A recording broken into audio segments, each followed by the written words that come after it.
Shalom Akiva Schechter. It's Rabbi Bauman with another Shabbat and Chag message for you.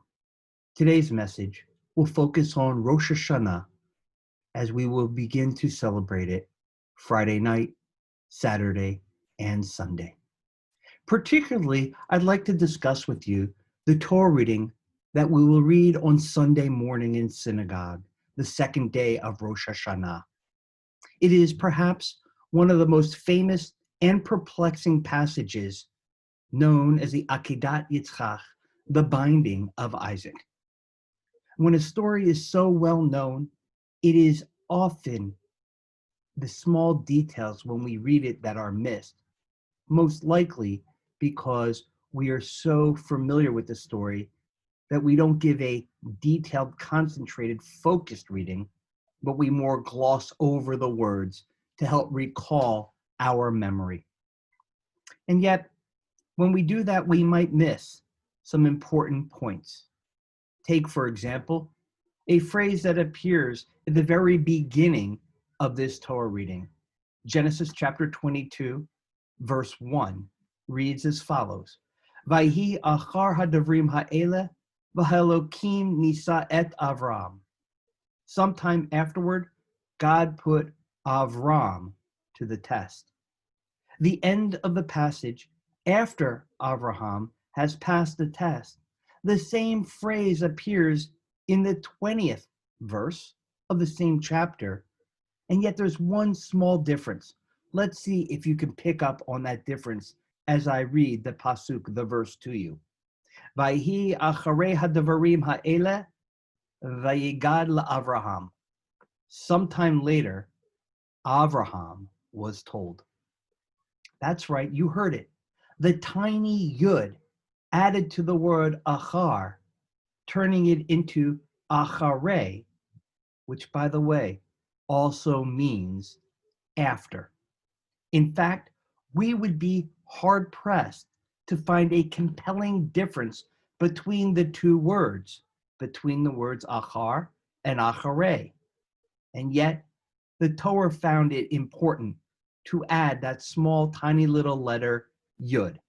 And therefore, as in all Jewish literature, when something is different, unexpected, the rabbis start trying to figure out why.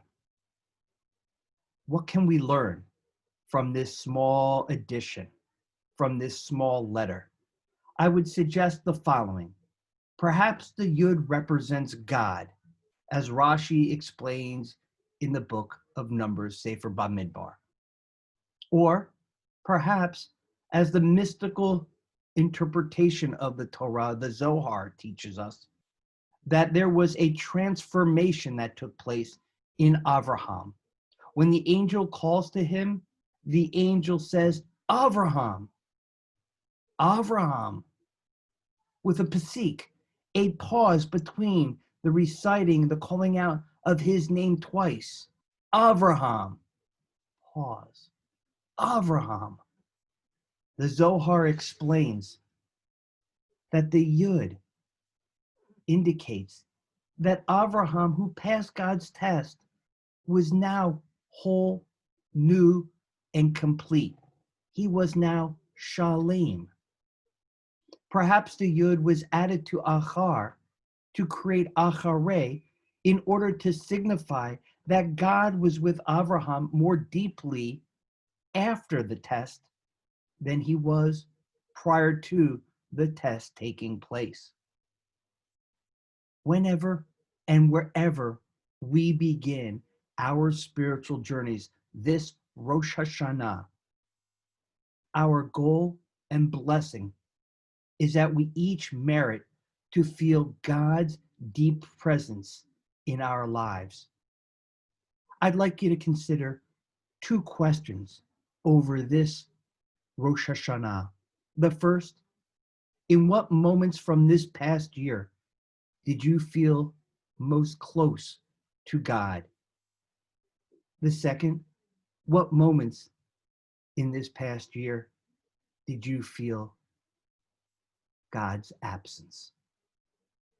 I wish you, on behalf of the faculty and administration of Akiva Schechter, a Shana Tova Umituka, a happy, healthy, and sweet new year. Techatevu v'techatemu. May we all be inscribed in the book of life. Shana Tova.